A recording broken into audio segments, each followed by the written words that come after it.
Welcome back to Just One Question.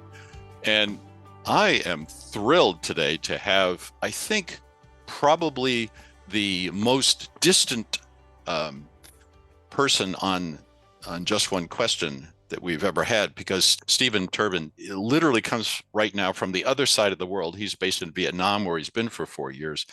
And he's co-founded a company called Lumiere, which does online research and education. But the reason that we got in touch again was because he is doing something that, in discussing this before we hit record, we think is probably unique in the universe right now.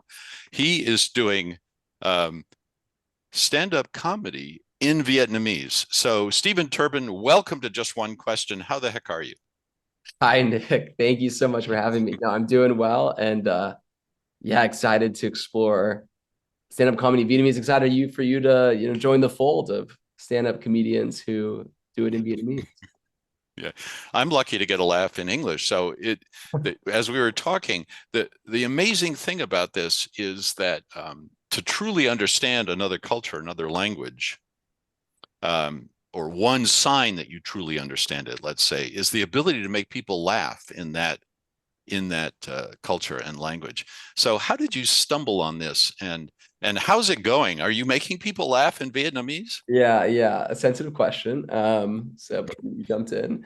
No, it's really, I mean, in terms of like the effectiveness of how funny the humor Mm. is, I would say probably, I mean, genuinely, it's got to at least be like 95% because you have this like white guy speaking Vietnamese trying to be funny. And so I think most laughs are like kind of just like appreciative or congratulatory of like, hey, you're trying, dude. We admire Yeah, that. yeah. But it So actually, you're getting the pity vote. Is that it? Yeah. and it's a big vote though, I will say. That's I wouldn't discount it. I wouldn't discount it. No, no. But it really started because, just to your point, like I was learning Vietnamese. I've been learning for the past 4 or 5 years, based in Vietnam. And then I thought I went to a comedy show, which is by this comedy troupe here, and I just thought, man, that is such an amazing thing to.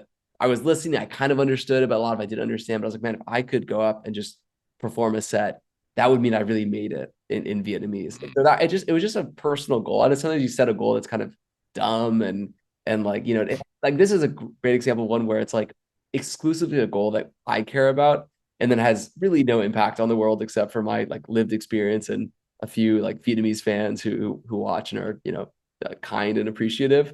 Mm. But I think it's a great for me. It's a great learning opportunity to kind of see, okay, what is it like to try to do comedy, but actually more importantly for me to do comedy in the context of a place where I'm still trying to learn and understand what people find interesting and find funny. Yeah. Wonderful. And are you thinking in Vietnamese at this point, or are you still mentally translating? That's one of the classic signs of really getting another language, is if you're able to think in that language. It's such a good question. Where are you in that journey? Yeah. So when I'm talking to someone in Vietnamese, that's totally in Vietnamese.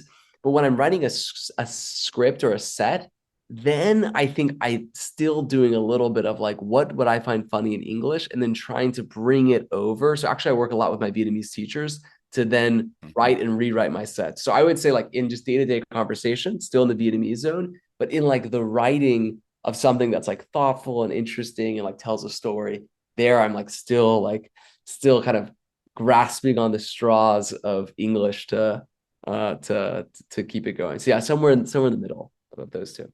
What a beautiful way to start with the most fascinating communications challenge I have heard in a long time is, can you be funny in a language which you've only been learning for 4 years?